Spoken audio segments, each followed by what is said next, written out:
Whew, way too bright. All right, there we go. All right, guys, so this is gonna be a little bit different episode. My friend just recently asked the question, how do I practice welding for a weld test or whatever else when I don't have a welder at home?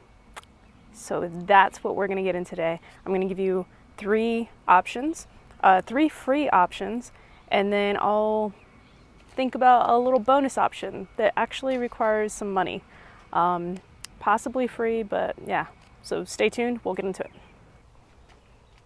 All right, so option number one is gonna be kind of kicking it old school.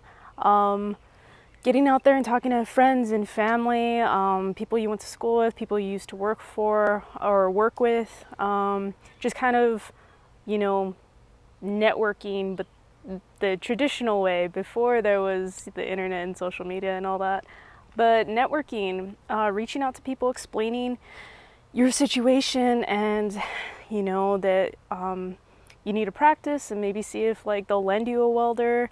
Welders usually know other welders, so you can always just reach out and be like, hey, does anyone have an extra welder they don't mind me borrowing, so I can practice, or just letting you go over to their house and practice at their place. Or sometimes, if you went to school for welding, excuse me, even if it was a long time ago, sometimes I know there's some insurance issues with that, but sometimes they'll let you actually go back and just practice for a couple hours here and there. But yeah, so networking the old school way, talking to people, friends and family, that's what I did. I was in a situation, I had just recently lost my welder, and I felt just kind of rusty, and I wanted to practice before I was going to take a weld test. I reached out to some friends, and my friend hooked me up with their friend, Gary Montgomery, an amazing guy that just helped me out a lot, set me up at his parents' house with a flex core welding machine, and I just got to, burn for hours and practice, and that was really nice. And what came out of it, I got to meet some new people, make new friends, and to this day, me and that family are all still friends. Yeah, so that was kind of a win-win situation. And by practicing at his parents' house and practicing with the machine he set me up with, I'll make a separate video on how to simplify and bring together every welding process mentally, how it just all makes sense. I'll do a separate video on that. But even though I was practicing flex core at his parents' house, that helped me to ace a test for aluminum MIG, and I got the job and it was a success. So yeah, networking, old school, talking to friends and family and anyone else that might be able to help you or hook you up with somebody that can help you. Option number two. All right, so option number two is going to be, we live in 2022. We live in a modern day and age where we have the internet, we have social media. So utilize that. Now this is more networking, networking the modern way. So there's Facebook groups, there's meetup.com, you can reach out to people, do a shout out on Instagram, you can do, reach out to people in the comments on YouTube. And man, thank you, YouTube, you've helped a lot of people. Yeah, with all of that, I would say be extremely careful. So option one is a little safer. Option two, there's a huge risk of you really don't know who you're talking to or linking up with.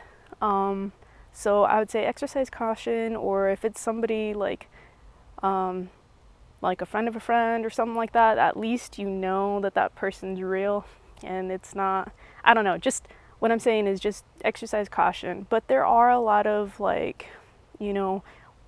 different welding groups out there, and just try and narrow it down to groups in your local area. And again, same thing, just hey, does somebody mind if I come over and practice? Or, again, there might be somebody who teaches a class that, wouldn't mind letting you come over on off hours and practicing on their machine or whatever.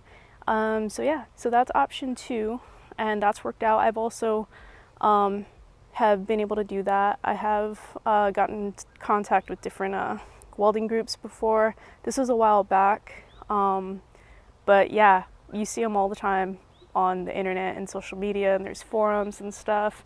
So just reach out and put yourself out there. If you're just honest, straightforward, let people know what you need. People are going to want to help you out because, you know, there's just some good people out there. So that's option 2. All right, option number 3. So I'm going to link the video that I'm talking about in the description below, but the title of the video on YouTube is Visualization and Deliberate Practice. I'm not sure the person who posted it, so the person who posted it, I don't think he's the one giving it. Looks like a TED Talk, and it's a guy dressed up but holding a basketball. I want to give credit to him, but I'm not sure who it is. So whoever you are, I give you credit, and I'm posting the link for your video down below. But this is something huge, and I've actually seen it. Both I've experienced it as well as I've seen it with other people. But in the video, just to give you like a snippet of something huge, and the main point I'm getting at with this is he says that just by visualizing what you're gonna do, okay, like I'm gonna set up the machine like this, you know, if I have this test, I'm gonna, you know, position myself like this, you know, and just visualizing the details of the steps you're gonna go through and what you're gonna do. Just doing that alone without actually physically practicing it, you're literally using the same parts of your brain as if you were actually doing it.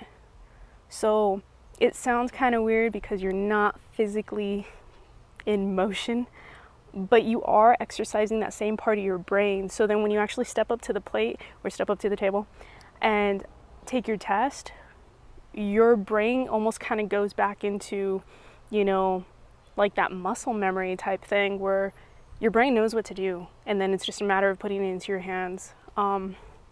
So a recent example is I was proctoring a weld test not that long ago, and this guy started packing up his stuff, and he's just like, yeah, that's it, like I'm out.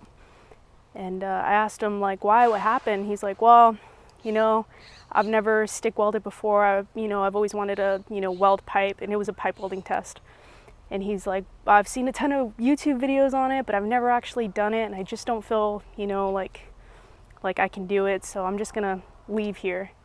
And I talked to him, and I just told him, look, you don't know who you're competing against. You don't know your competition. So you can walk and leave it incomplete, or you can give it all you got, and you're giving yourself a shot and see, you know, how you do. So he unpacked, put his hood back on, and he grabbed, you know, the 6010, 7018, and he ran some passes on that pipe.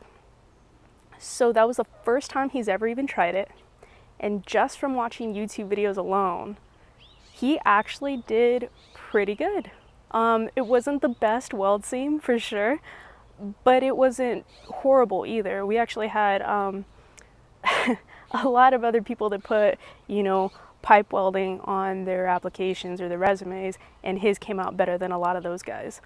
And all it was just from visualizing of what it's supposed to look like, you know, how you're supposed to angle the rod, what that puddle's supposed to look like, how to move the puddle, manipulate it and everything. And he got that test and actually scored a lot higher because of that test, scored higher than most of the other guys because of that test, and all just with visualization. So again, that video will be in the description below, so you guys can check it out. There's also a lot more information you can get on it, but yeah, it's really helpful. So that is another free option. Okay, so a bonus option. It could be free, or it could cost some money. So that's kind of where I was like, it's more like a bonus. Looking on Craigslist or OfferUp, I would say those are your two best places. Or swap meets or yard sales even. Anything like that. If you do have some money to spend, you can just go out and buy yourself, you know, a super cheap used welder, even if it's old or whatever, even if it's one that you've never used before, you can research how to use it. A lot of it is just reading what's on there. Sometimes the faceplates with all the information gets rubbed off or fades away. So again, you can just research it. That would be another good option so that you can have a welder, you know, personally at home that you can practice with. Sometimes people give them away because they don't know what they got and they just want to get rid of it. And other times people, you know, it's like I said, if you don't mind spending a little bit of money, then, you know, you can buy one because people are selling them all the time. So that's the final option, guys. I hope this helps you guys out. I know sometimes it can be stressful, but there's a lot of things we can do to eliminate that stress when it comes to, you know, practicing welds and finding a job and prepping for weld tests and all of that stuff. So hopefully this helps you guys out.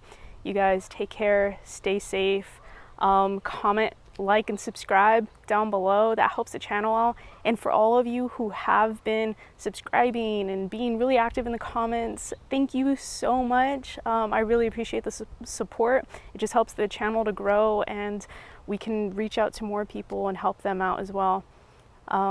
Yeah, so don't forget to be MOXILICIOUS and post all of your MOXILICIOUS moments at #BeMOXILICIOUS. Follow me on Instagram. I'll have the link in the description below. And I will see you guys on the next one.